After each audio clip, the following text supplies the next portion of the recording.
একটা বাচ্চা, যেমন বাচ্চাটা অসহায়, বাবা মা আসলেই খাবার দেয়, তখন ওই খাবার অপেক্ষায় থাকে শুধু একাই। আর তার পাশাপাশি এ জায়গায় আছে দুইটা। আসসালামু আলাইকুম দর্শক, মাইটু কবুতর ঘর পক্ষ থেকে স্বাগতম। দর্শক, অনেকদিন পর আবার নতুন ভিডিওতে একটা চলে আসছি। আজকের ভিডিও হচ্ছে কবুতরগুলোর বাচ্চা এক ধারসে হচ্ছে, বাচ্চাগুলো একটার পর একটা হচ্ছে। আজকে বাচ্চাগুলো দেখাবো, বাচ্চাগুলোর কেমন আছে এবং কি পরিস্থিতি, সেই সম্পর্কে পুরো বিস্তারিত ভিডিওটা পুরোপুরি দেখার চেষ্টা করবেন। ইনশাআল্লাহ সাপোর্ট করবেন, সাপোর্ট ইনশাআল্লাহ পাবেন। দর্শক, সর্বোপরি কথা যেগুলো হচ্ছে নিয়মিত বলি যে সাবস্ক্রাইব করবেন, আবার আনসাবস্ক্রাইব করে নেবেন না। সাবস্ক্রাইব করবেন বেশি বেশি, যাতে ভিডিওগুলো আপনারা নিয়মিত দেখেন বা পান। আর শেয়ার করবেন, বেশি বেশি মানুষ দেখতে পারে। লাইক করবেন অবশ্যই ভালোবাসলেই। দর্শক, আজকে দেখাবো কবুতর বাচ্চাগুলা কেমন আছে এবং কোন অবস্থায় আছে। যেহেতু অনেকদিন পর বাচ্চা অনাগর হচ্ছে, 30টার মতো প্লাস হয়ে গেছে বাচ্চা, আরো বাচ্চা ফুটছে নতুন করে, সেটা দেখাবো ইনশাল্লাহ।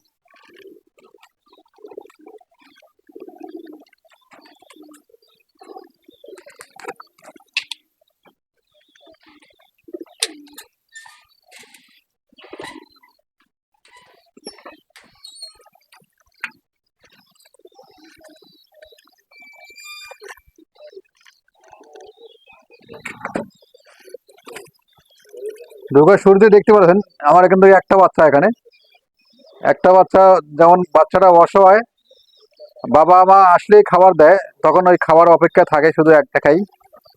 আর তার পাশাপাশি এ জায়গায় আছে দুইটা বাচ্চা সবসময় একটু সেফে থাকার চেষ্টা করে, যেহেতু পরিবেশ পথের সাথে আহ পথের সাথে বাচ্চাগুলা একটু সেফে থাকার চেষ্টা করে। সবচেয়ে মজার ঘটনা আছে, এই বাচ্চাগুলোর বাবা মা আছে, বাবা মা খাওয়ায়, প্লাস তার পাশাপাশি আরেকটা কবুতর তাকে বাচ্চাগুলো খাওয়ায়। এটা খুব আশ্চর্য ঘটনা, এবং এরকম ঘটনা খুব কম হয়, খুব কমের চোখে পড়ে। আর তার পাশাপাশি এখানে কিন্তু অলরেডি সিরাজি একটা ডিমে বসছে, ডিমে কিন্তু তা দিচ্ছে, দুইটা ডিম আছে যে ধরনা। ওই খোপের মধ্যে বাচ্চা, হ্যাঁ উপরে এই খোপটায় বাচ্চা দিছে, এটা বাচ্চা আছে।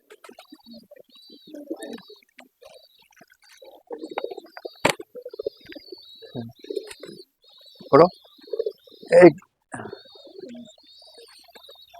এই খোপের মতো বাচ্চা আছে দুইটা, ওই উপরে দুইটা খোপে দুইটা ওটার মতো বাচ্চা আছে, ওই কোনাটা ওটার মধ্যে বাচ্চা আছে।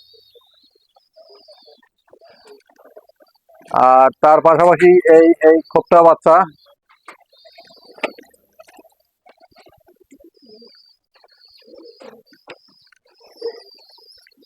এই খোপটা বাচ্চা দেখেন, প্রত্যেকটা খোপে কিন্তু একটা বড় একটা ছোট বাচ্চা। ওই ওটারও দুইটা বাচ্চা দিয়ে দিস, ওই একটা আছে ওটার মধ্যে একটা আছে। আর এই যে এনে দুইটা বাচ্চাকে খাওয়াচ্ছে তার বাবা মা। এই যে কাঠের বাঁশের যে খোপ একটা দেখেন দর্শক, বাঁশের খোপে কিন্তু বাচ্চা আছে দুইটা। দেখার চেষ্টা করতেছি বাচ্চাগুলা, অবশ্যই ভিতরে আছে বাচ্চাগুলো দুইটা, আমি দেখছি ওটার ভিতরে দুইটা বাচ্চা আছে। আর তার এই যে নিচে নিচে কিন্তু দুইটা বাচ্চা, সিরাজির বাচ্চা, নিচে সিরাজির বাচ্চা দুইটা। আর এইখানে দুইটা বাচ্চা আছে,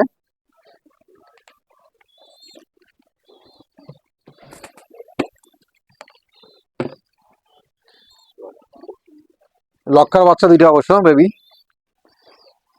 তার নিচে আরো দুইটা বাচ্চা আছে, কেবল ওই ডিম থেকে বাচ্চা দিছে 2 দিন নিচে। হ্যাঁ, ওই কবুতরটার নিচে বাচ্চা দুইটা। এটার অবশ্য বাচ্চা বড় হয়ে গেছে, অবশ্য ঘরের বাইরে চলে গেছে। তার পাশাপাশি ওখানে দুইটা আছে বাচ্চা আছে, ওইখানে দুইটা বাচ্চা, তো একটা বড় একটা ছোট। এটা দর্শক, একটা বড় একটা ছোট আমার পুরা ভিডিওতে আছে, পুরা এই চ্যানেলের মধ্যে পাবেন। এটা হওয়ার কারণ কি এবং সব বিস্তারিত এই ভিডিওর মধ্যে পাবেন, ইনশাআল্লাহ দেখতে পারবেন। তারপরে একটু বলে রাখি, যেহেতু কবুতর ছাইরা পালি, সেক্ষেত্রে বা ডিম সরে রাখা সম্ভব না। যদি ডিমটা সরে রাখতাম, একদিন প্রথম দিন পারে, দ্বিতীয় দিন গ্যাপ যায়, তার পরের দিন পারে।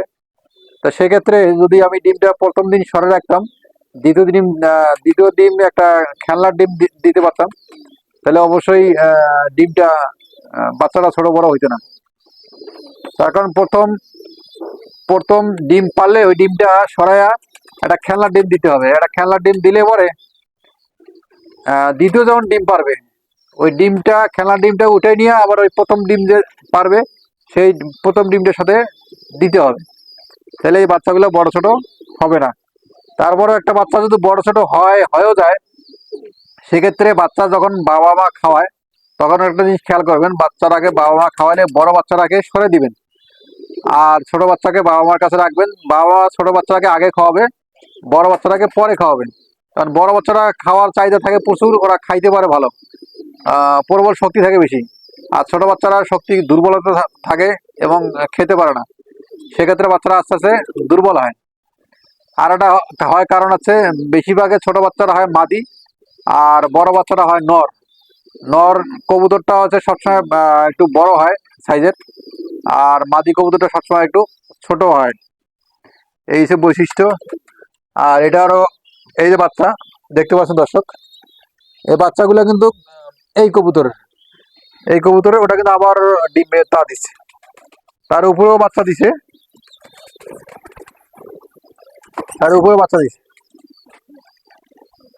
ওটার পাশাপাশি এই যে এই কবুতরটারও একটা বাচ্চা দিছে, দেশি কবুতর, ওটারও একটা বাচ্চা দিছে।